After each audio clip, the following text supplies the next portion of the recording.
Magandang araw, Grade 7. Ang ating bagong talakayin ngayong araw ay patungkol sa kalagayang pang-ekonomiya ng Asya sa kasalukuyan. Ano nga ba ang ekonomiya? Ang ekonomiya ay tumutukoy sa produksyon, distribusyon at pagkonsumo ng mga kalakal at serbisyo sa isang lipunan o komunidad. Ito ay naglalayong tugunan ang mga pangangailangan ng mga tao sa pamamagitan ng paggamit ng pinagkukunang yaman. Halimbawa na dito, ang ekonomiya ng Pilipinas ay nakabase sa agrikultura, industriya at serbisyo. Nangangaluhulugan ng ekonomiya ay isa sa pangangailangan natin sa ating pang-araw-araw o ating pinagkukuhanan ng ating pang-araw-araw na pangkain at pamumuhay. Ano nga ba ang mga halimbawa ng pinagkukuhanan natin ng ating pang-araw-araw na hanap buhay? Katulad na lamang dito ay ang agrikultura. Dahil ang Pilipinas ay malawak sa mga lupain sa pagsasaka. Ito po ay isa sa mga pangunahing pinagkukuhanan natin ng ating pangangailangan at ating mga produksyon. Pangalawa naman ay ang industriya ng iba't ibang mga trabaho. At pangatlo ay ang serbisyo na kung saan tayo ay nagtatrabaho upang ating itong mapagsilbihan para tayo ay may mapagkunan sa ating pang-araw na hanap buhay. Ngayon, alamin natin ang mga kalagayang mga nangyari sa ekonomiya ng Asya. Ngunit nagkaroon ng dalawang panganib sa larangan ng ekonomiya. Ito ay ang krisis sa langis noong 1970. Napaka-importante ng langis dahil isa ito sa ating pangunahing pangangailangan sa pang-araw-araw, katulad na lamang sa transportasyon. Hindi tayo makakaalis ng ating bahay, hindi tayo makakasakay sa ating mga sasakyan para sa ating patutunguhan na lugar kung walang langis. Kaya bumagsak ang ekonomiya ng langis dahil sa pagkakaroon ng krisis. Pangatlo naman ay ang krisis sa pananalapi noong 1997. Napaka-importante po ng pera. Dahil ang pera ay isa sa pinakamahalagang pangangailangan natin sa pang-araw-araw. Ngayon naman, alamin natin kung paano nabago ang ekonomiya sa larangan ng Asya. Alamin natin ang mga bansa at ito ay ating pag-aralan. Una ay ang Japan. Ang Japan ang nanguna sa pag-unlad ng ekonomiya at modernisasyon nito sa Asya. Isinailalim ang Japan sa okupasyong Amerikano noong 1945 hanggang 1952 na nagsagawa ng mga reforma mula sa pagiging imperialistang bansang Asyano tungo sa kaalyadong bansa.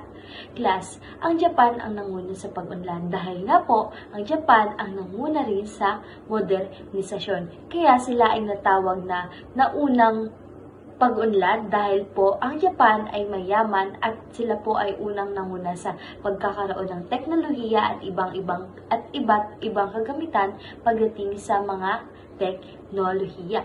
Ang namuno sa Japan ay si Yoshida Shigeru, pinunong ministro mula 1948 hanggang 1954 sa pamamahala ng pag-unlad ng ekonomiya ng Japan.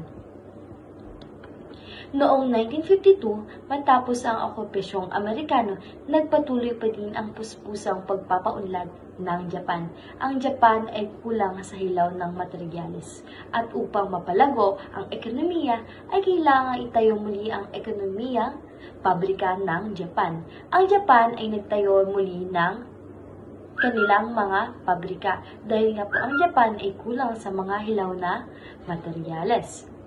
Ang Ministry of International Trade Industry or MITI or MITI sa pagtataguyod ng produkto, ito ay ang kanilang pangunahing kagawaran.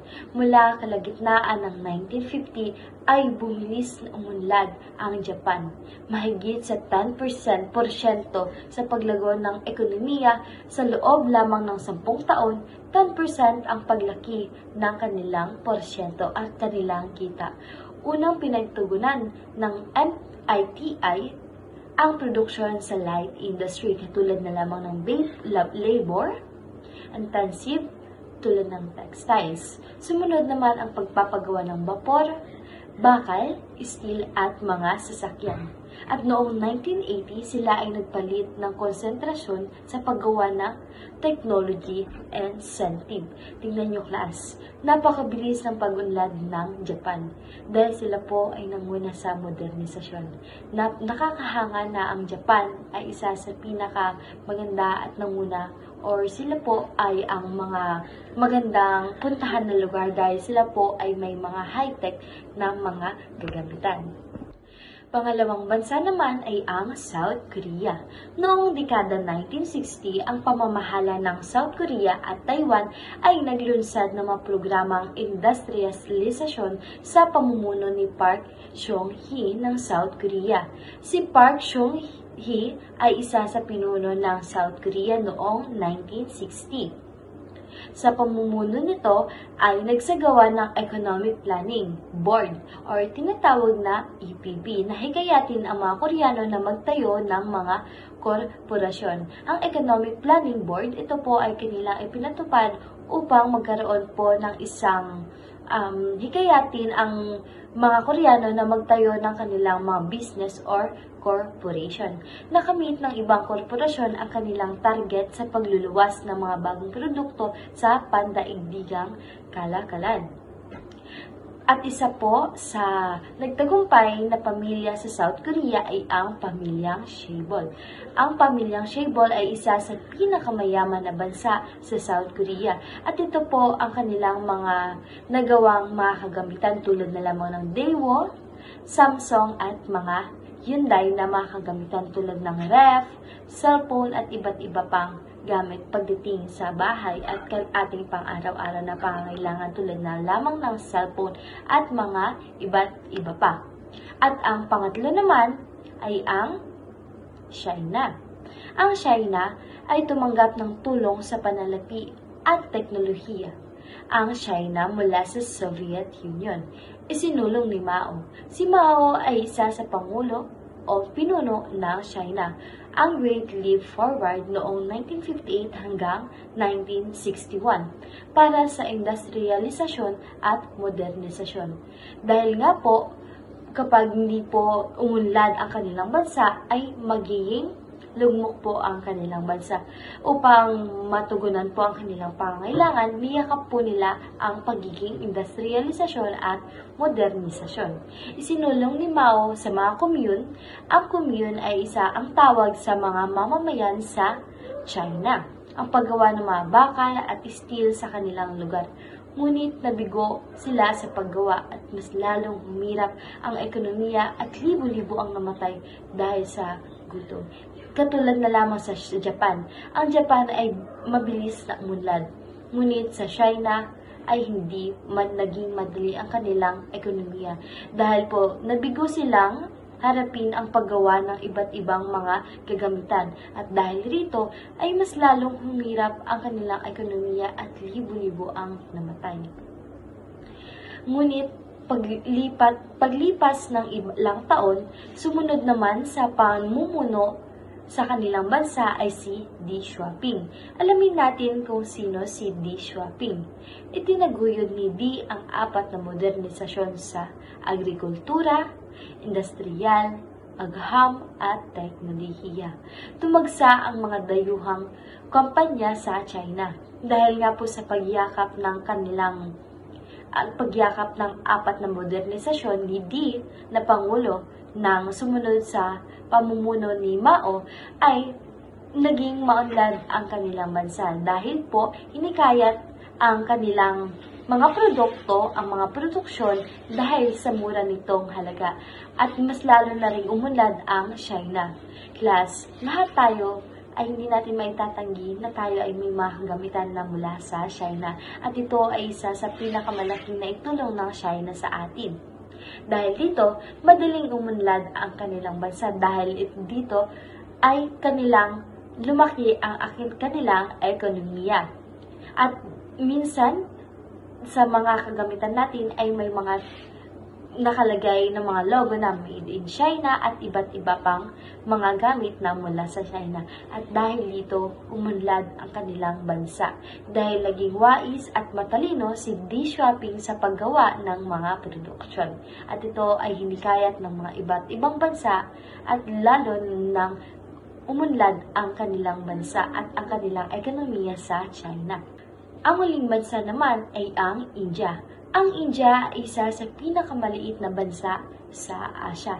Sa ilalim ng pamumuno ni Jawaharlal Nehru na naging pinuno mula 1947 hanggang 1964, ipinatupad niya sa pamamagitan ng Planning Commission ang mga patakaran na pambansang pagpapanlad ng ekonomiya ng India. Si Jawaharlal Nehru ang pinuno ng India at ipinatupad niya sa pamamagitan ng komisyon ang patakaran ng pambansang pagpapaunlad ng ekonomiya ng India. Ang target nito ay paunladin ang agrikultura dahil ang India ay may malawak na mga sakahan at mga lupain. Ito ang kanilang pangunahing pinagkukunan ng kanilang pangangailangan. Hindi ito naging matagumpay. Bakit hindi kaya ito naging matagumpay? Dahil nga po, ang India ay isa sa may pinakamainit na klima. At itinawag ang mga at ginawa po ito, iniba nila itong ang kanilang pamumuhay. At itinawag ang bagong patakaran ito na New Economic Policy at Loop East Policy. Binuksan ng India sa kalakalang panlabas at pamumuhunan ng mga dayuhan, katulad na lamang sa Japan at China.